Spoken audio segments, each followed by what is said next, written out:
Hello, Steve White, Steve Arts 89. Well, the Rise of Skywalker draws closer. It is I think the 5th at the moment. It's in the AM in Australia, so we've got 14 days, so 2 weeks.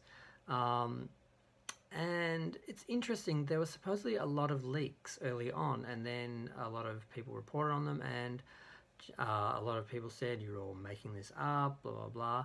And then, as we've seen from the marketing, from the slew of TV spots and the smaller trailers, some of this stuff is accurate. Some of the things that we've heard about, we've seen in the trailers. There was supposedly a MacGuffin that there was Darth Vader's dagger or something that was leading them to Palpatine, or it was some part of the plot. I can't remember.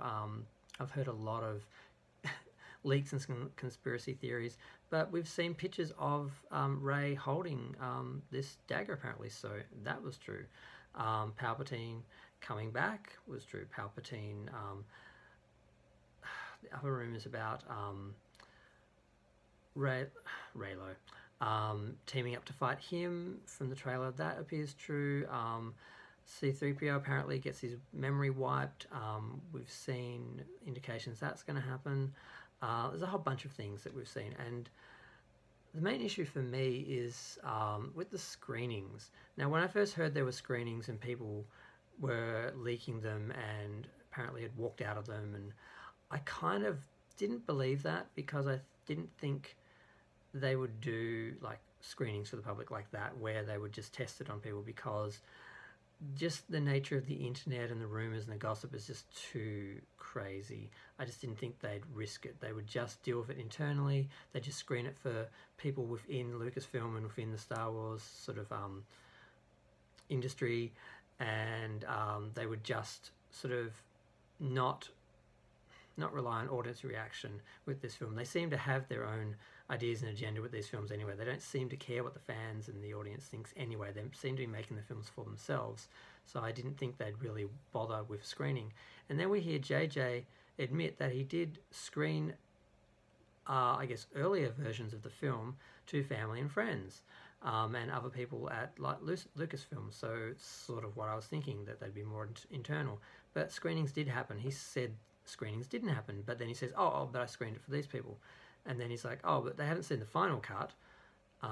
That's because you just finished reshooting a week ago and the final cut isn't finished yet. They saw the final cut at that point, which obviously you went into reshoots because of the screenings. So JJ seems to be lying to us, and this is not the first time he's lied to us.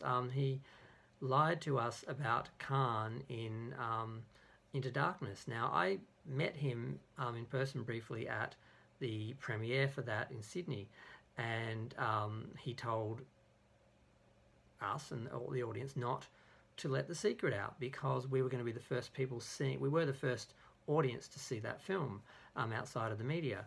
And I didn't say anything until a week or two after the film, because I said to him I wouldn't, like everyone else. So I'm like, well, I'm not going to do that. So I didn't say anything until a couple of weeks later that Benedict Cumberbatch was playing Khan.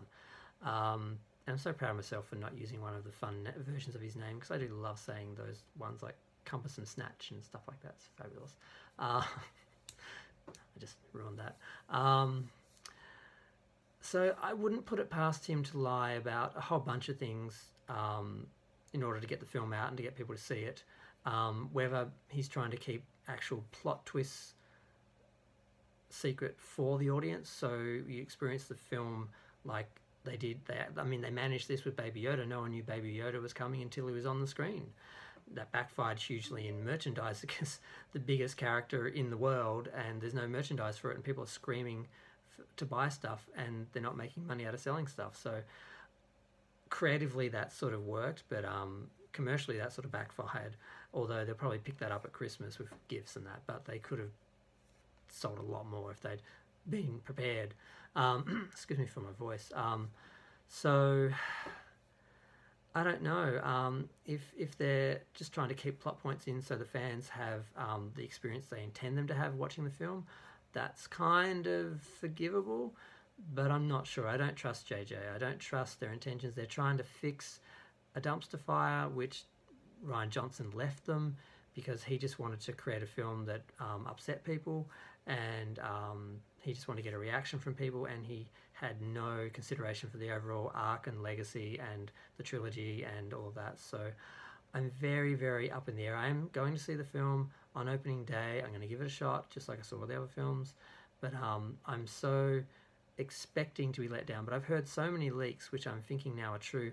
I kind of know how the film's going to go. So I'm probably not going to have a huge reaction, good or bad, because I'm not going to be surprised probably by much in the film. But yeah, I'm just going to leave it there. I just thought it was funny that JJ contradicted himself. He was saying, oh, no screenings. Oh, I had screenings, but no screenings. I'm like, okay, yeah, I don't trust him. He's a little bit of a charlatan, that one. Just a little bit, I think.